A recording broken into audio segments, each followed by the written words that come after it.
first question to ask you is, I guess, what was it like running your business before you got John's advice? Well, we didn't know the difference, I suppose, at the time. We thought we were doing a good job. We thought we were doing it well. I think you could see the problems in the future, and just using an accountant or whatever doesn't give you the direction that you need. Yeah, okay. And when John came along, I finally found someone who would listen, because, okay, you used to read all the information and said, why can't we do this or why can't we do that? Yeah. But you'd just sort of be brushed aside, whereas working with John, we were able to take it on board and actually proceed forward instead of just treading water. Yeah, so the next thing I wanted to ask was, how did running a business affect other parts of your life? It consumes it. Mm.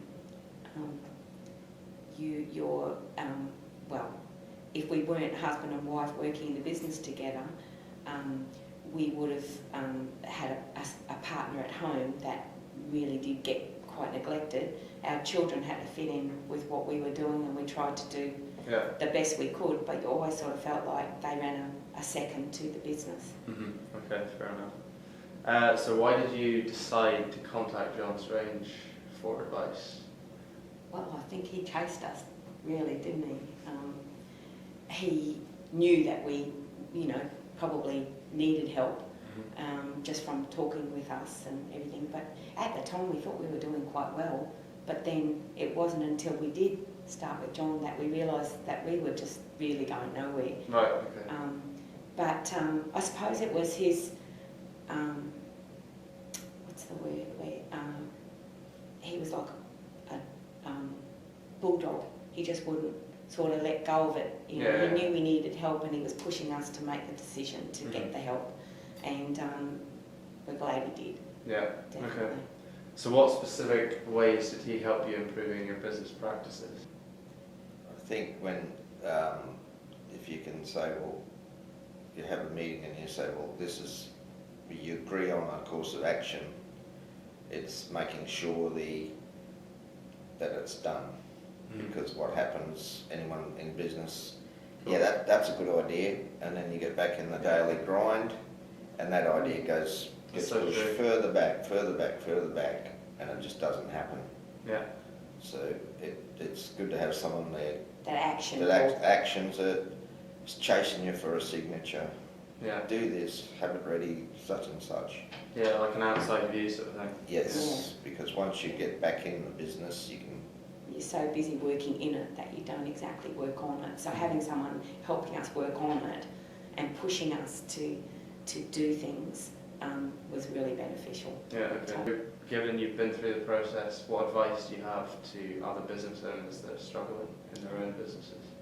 It's worth the time and the money to hire someone like John, because it's just getting the right mind and the right mindset behind what you think. You just need help. You can't do it all yourself, not if you're a big part of the business. There's just not enough time in the day to do it all yourself. So if you get somebody in there that knows what they're doing and can push you along and just get that little bit extra out of you, it's going to reap the rewards. It will be definitely worth it. We're very glad we met John and that he persevered with us. Yeah. Okay, so what would you say to someone that's sort of like sitting on the fence, not really sure whether or not to get a business coach for their business? Jump in, jump over the fence, do it, because you won't look back. You won't look back.